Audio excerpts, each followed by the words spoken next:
Alors bienvenue à tous, bienvenue dans cette nouvelle vidéo. Donc aujourd'hui nous allons parler de l'hypersensibilité. Donc je voulais en reparler pour remettre ça en relation justement avec les sentiments amoureux. Alors pourquoi je parle de ça? Bien parce que c'est un peu particulier. Donc l'hypersensible forcément va ressentir des émotions beaucoup plus fortes, en intensité, que ce soit dans la joie aussi dans la tristesse. Donc c'est l'un, c'est l'autre. Ça peut être de la colère, ça peut être beaucoup d'émotions en fait. Donc toutes les émotions vont être ressenties avec force. Et ces émotions-là, il faut savoir qu'elles peuvent durer plusieurs jours, contrairement à un lambda qui va sentir ça 1 heure, 2 heures maximum. Au niveau de l'hypersensible, il peut ressentir ça énormément de temps et c'est pourquoi les sentiments amoureux sont particuliers aussi. Alors, qu'est-ce qui se passe quand vous avez justement le coup de foudre? Le coup de foudre est déjà par définition quelque chose qui est extrêmement violent et chez un hypersensible, c'est d'autant plus violent justement. Et beaucoup de personnes me demandent pourquoi. Comment est-ce qu'on fait quand on est amoureux? Comment est-ce qu'on fait pour gérer ça? Surtout si on est amoureux d'un hypersensible. Forcément, tous les surdoués sont dans cette catégorie aussi pour la plupart. Comment est-ce qu'on fait? Comment est-ce que ça marche? Comment je peux faire justement pour que ça fonctionne? Et voilà.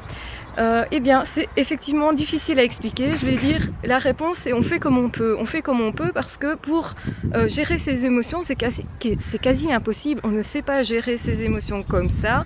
On peut les canaliser sur quelque chose, dans des actions.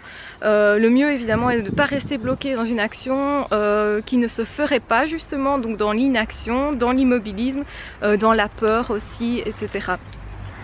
Et donc voilà, comment peut-on faire pour gérer tout ça? Eh bien, surtout, n'essayez pas de contrôler des émotions qui ne peuvent pas être contrôlables justement. Laissez-les venir, laissez-les s'exprimer et laissez-les aussi partir quand elles doivent partir.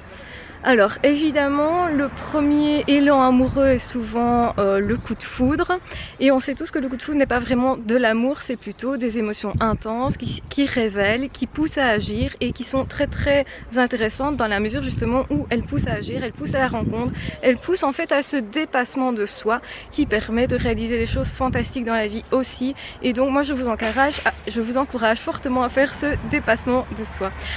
C'est pas simple, c'est simple pour personne. Comment est-ce qu'on fait? Eh bien, on fait aussi comme on peut dans ce cas-là et parfois on n'ose pas, malheureusement. Ce qui est tragique, c'est quand on reste bloqué sur ses émotions et à certains moments il faut savoir se mettre en mode un petit peu robot comme ça. Voilà, donc ça c'est quelque chose que je voulais vous mettre en lumière et je pense que on en reparlera parce que c'est un sujet qui est encore à creuser, qui est super intéressant. Voilà, je vais en rester ici pour cette vidéo, donc moi je vous encourage vraiment à agir, à vous mettre dans l'action même si vous ressentez des choses très très importantes, faites quelque chose.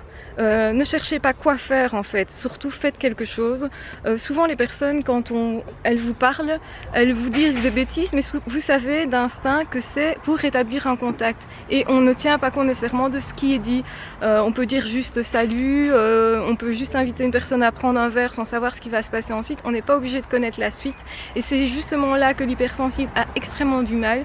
Donc si vous voulez sortir avec un hypersensible, eh bien n'hésitez pas à faire le premier pas parce que l'hypersensible a encore plus de mal à faire les premiers pas généralement parce qu'il a peur, parce qu'il y a ces émotions qui sont intenses et qui vont peut-être le décourager. Donc surtout n'hésitez pas, faites ce qu'il faut si vous ressentez qu'il faut le faire à ce moment-là et surtout ne faites pas de votre histoire quelque chose de tragique parce que vous n'aurez pas agi et parce que vous n'aurez pas dit à la personne qu'elle comptait pour vous, tout simplement. Ne cherchez pas comment le dire, dites-le. Dites-le d'instinct, vous en savez beaucoup plus que ce que vous ne pensez et fiez-vous à vos instincts parce qu'en fait ils fonctionnent beaucoup mieux que quand on passe son temps intellectuellement à se demander ce qu'on doit faire au niveau relationnel. Donc voilà, je vais laisser cette vidéo ici, on en reparlera. Comme vous voyez je suis en pleine nature et c'est un peu déstabilisant parce que j'ai pas trop envie d'être interrompue dans la vidéo. Et donc voilà, je vais arrêter la vidéo ici en espérant qu'elle vous parle et de toute façon on en reparlera de ce sujet parce que c'est un sujet hautement intéressant et hautement passionnant. Bonne journée à tous et prenez soin de vous. Alors voilà une chose qui me broute, vous vous promenez sur le bord d'un chemin et puis on voit des sacs. Allez-y, allez voilà, les gens jettent n'importe quoi sur les bouts de trottoir, sur les bords comme ça, dans la nature, vous voyez ici, ah, c'est génial aussi. Hop, on a des papiers qui traînent, un berlingot, enfin bon voilà, une petite bouteille d'eau, machin. Et voilà, donc ça c'est vraiment une chose que je déteste et je pense que vous comprendrez pourquoi je déteste ça. Voilà, je vous embrasse très fort de toute façon, prenez soin de vous et à très vite pour d'autres vidéos.